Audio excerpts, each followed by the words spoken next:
Ruth గ్రంథం దేవుని సార్వభౌమాధికారం రోజువారీ జీవితంలో ఎలా పనిచేస్తుందో విస్తృతంగా మనకు చూపిస్తుంది.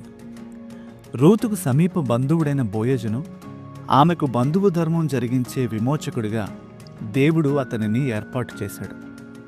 తన బంధువు కోల్పోయిన హక్కులను తిరిగి సంపాదించి ఇవ్వడమే ఈ విమోచకుడి యొక్క బాధ్యత.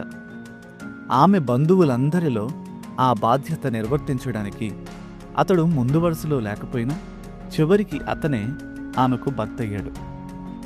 దేవుడు బోయజు జీవితం ద్వారా మనపై ఆయనకున్న సంరక్షణ ఎంత గొప్పదో, అలాగే తన చిత్తాన్ని నెరవేర్చడానికి అడ్డంకులను ఆయన ఎలా తొలగిస్తాడో మనకు చూపిస్తున్నాడు. బోయజు ఒక దైవభక్తి కలిగిన వ్యక్తి.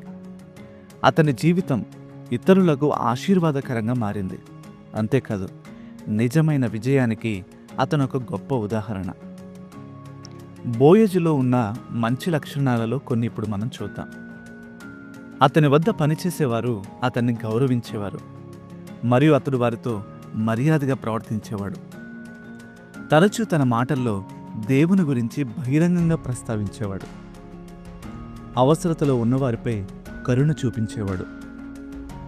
సద్గుణములు గల స్త్రీని తనకు భార్యగా ఎంచుకున్నాడు. పట్టణమంతా తెలిసినవాడు, అందరి చేత గౌరవింపబడినవాడు. సౌమ్యుడని ఈ బోయజు దయగలిగి సంరక్షించే దేవునికి మరియు మన పాపస్థితి నుండి కొనుగోలు చేసి నిత్య జీవంలోనికి మనలను విమోచించిన క్రీస్తుకు ఇతడు ప్రతిరూపంలా ఉన్నాడు. దేవుని కృపా మహదైశ్వర్యమును బట్టి ఆ ప్రియుని యందు ఆయన రక్తం వలన మనకు విమోచనము, అనగా మన అపరాధములకు క్షమాపణ మనకు కలిగి ఉన్నది.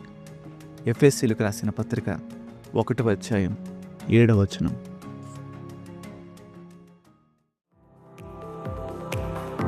బైబిల్ ఇన్ఫ్లుయెన్సర్స్ అనే సిరీస్ మీకు ఆశీర్వాదకరంగా ఉంటే మా ఈ ప్రయత్నానికి లైక్, షేర్ అండ్ సబ్స్క్రైబ్ చేసి మమ్మల్ని ప్రోత్సహించండి. మరొక కొత్త బైబిల్ ఇన్ఫ్లుయెన్సర్తో మీ ముందుకు వస్తాం. Until then, God bless you.